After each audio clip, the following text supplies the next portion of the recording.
Welcome to the AMD sponsored build series.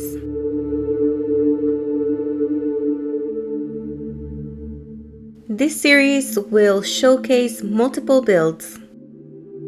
Today's build would be ideal for content creation, video editing, 3D rendering, and even gaming. Near the end of this video, you can check out some of the Starfield gameplay footage and get an idea of how well it performs.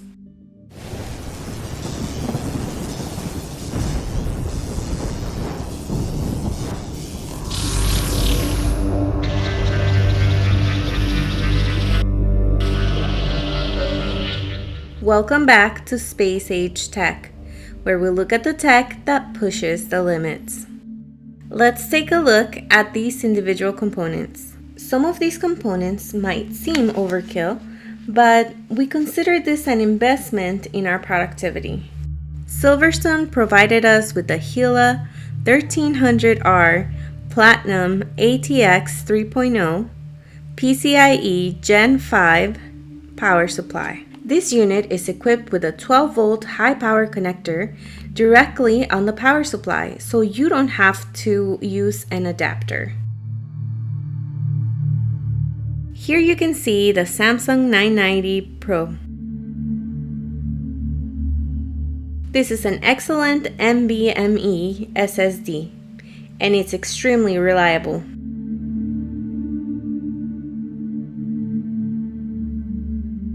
Corsair supplied us with 128 gigabytes of DDR5 memory.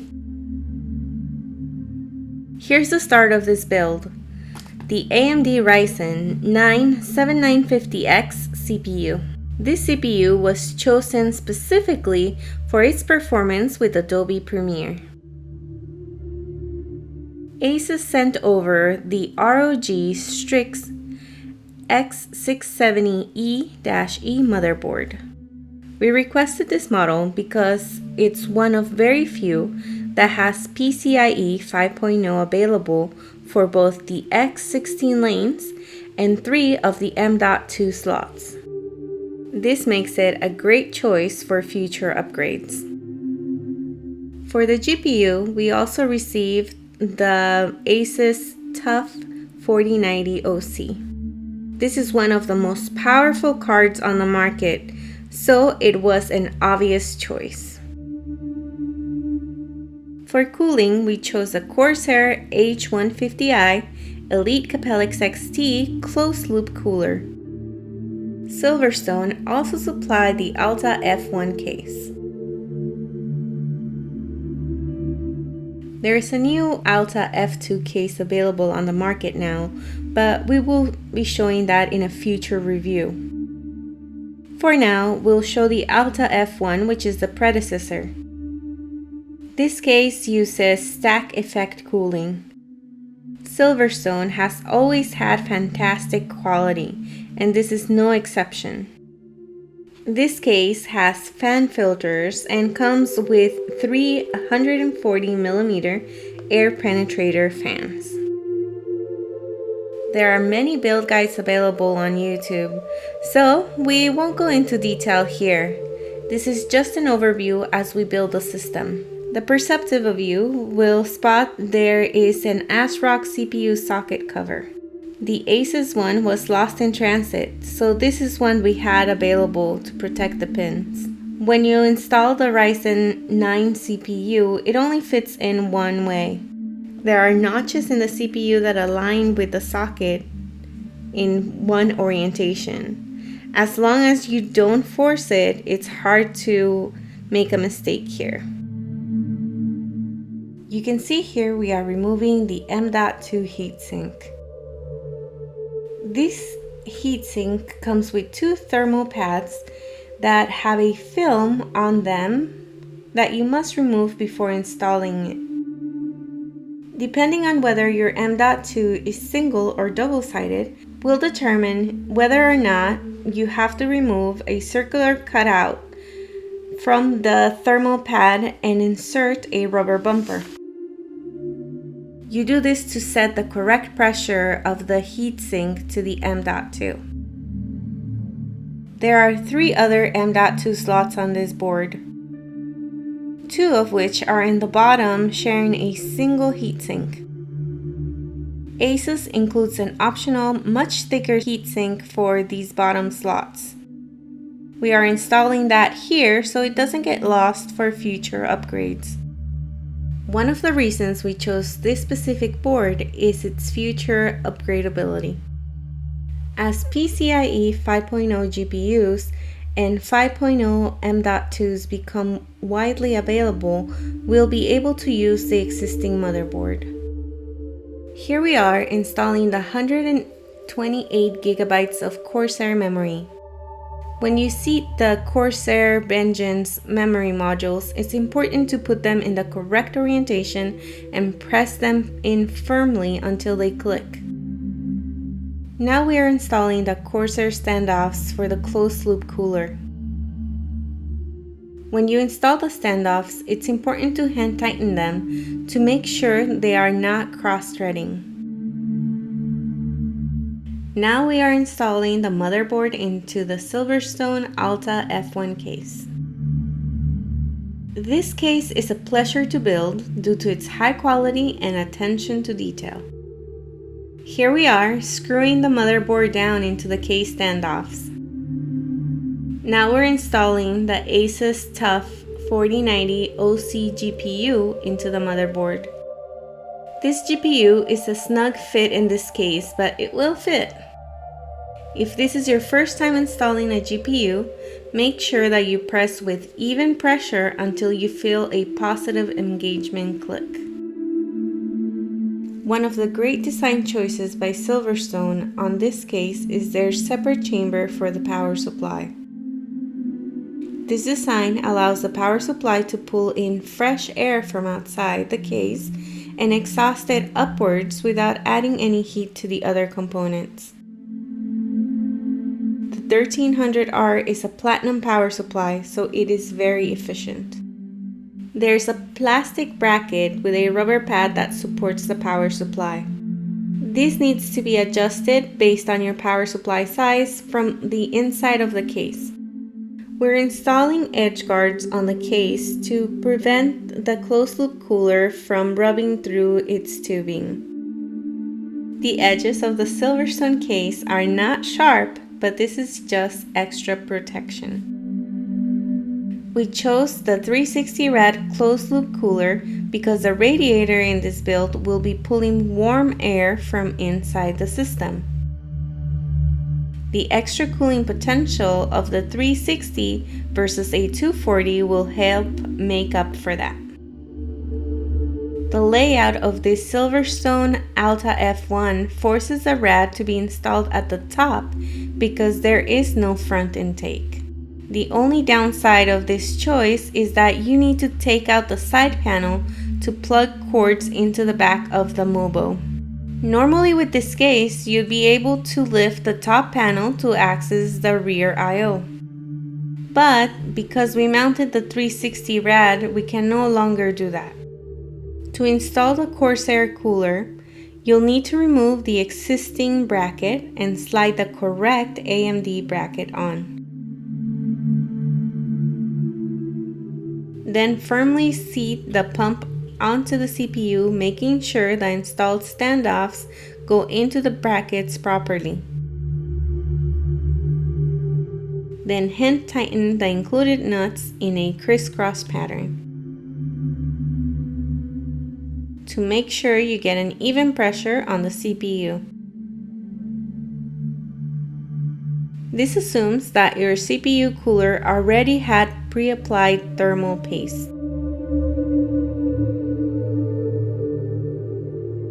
Many modern closed-loop coolers have a removable top cap, so you can remove and reinstall the logo in the proper orientation so you don't have to worry about the logo being sideways.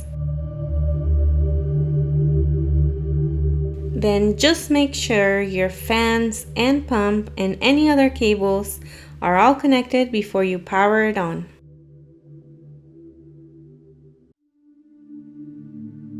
Here is the completed build. This system will get 3 PCIe 5 M.2 SSDs later on as they become available, and the Samsung 990 will be moved to the PCIe 4 M.2 slot at that time. We will likely also install a PCIe 5 GPU when it becomes available. As we mentioned, the Asus motherboard will support those upgrades without having to rebuild the entire system. We have always been fans of the Silverstone cases, and this Alta F1 is a prime example of their superior design. Some GPUs actually cool worse in this orientation, but the 4090OC doesn't have any issues. Another great feature of this case is its clean looks. All cables come out of the slot on the top back of the PC. The case features tempered glass panels on both sides, so cable management is important. This is the removable top panel. If you did choose a 240 rad, you could remove the top panel and reach the rear I/O without having to remove any of the side panels. As you can appreciate here, we're able to manage the cables pretty cleanly, but if it's your first build, you might find this part challenging. In that case, we suggest you really just take your time and do your best and not be too concerned about the cable management. This build took us about 30 minutes. You could get custom length cables and a 180-degree 12-volt high power adapter from CableMod to make this build a little easier. Considering this is a work system for us, this really wasn't a concern. A great add-on for this build would be a right angle power supply cord because the clearance between the rad and the power supply is pretty tight. One thing to be careful about is extreme bends on the 12-volt high power cable. Gamers Nexus did an excellent job at explaining this issue, so we urge you to check out their videos. The 4090 in this case is a tight fit, but if you're careful, you can make a bend far enough away from the connector to avoid these issues. As mentioned earlier, the Ryzen 7950X was chosen specifically for its performance in video editing. As you can see from these Puget system benchmarks, the 7950X for many applications outperforms the Intel i9 13900K. The 7950X also outperforms Intel on some of the other applications we intend to use for the system, so it was a clear choice. This case has an RGB strip on the front. It should be configured as a GRB in your RGB software if you want the correct colors to come through. For this build, we use Signal RGB. It syncs RGB settings between all components. This gives you a uniform and clean look. You may wonder if these components are overkill, but we also do a lot of intensive design work, and these components allow us to be more productive. A lot of us at Space Age Tech are also gamers. This system can handle more than work. It games extremely well. As you can see from the Starfield gameplay footage, with all the settings turned up max at 4K, the system handles the game with ease. We threw some screenshots of the performance numbers as well for you to get an idea of how it handles. Bear in mind that the 75-inch 4K display used for this footage was limited to 30 FPS. Our staff has been playing Starfield for a few weeks now, which is just a little bit ahead of most people, and we're in love with the game. We really feel this system is a great option for any content creator, video editor, 3D rendering, or gaming system. The choices here have a lot of upgrade paths with AMD support of the AM5 platform and the PCIe Gen 5 slots on this motherboard. Keep in mind that we will have a few more AMD builds in this series coming soon. Stay tuned for more. Please like and subscribe. It really helps our channel grow.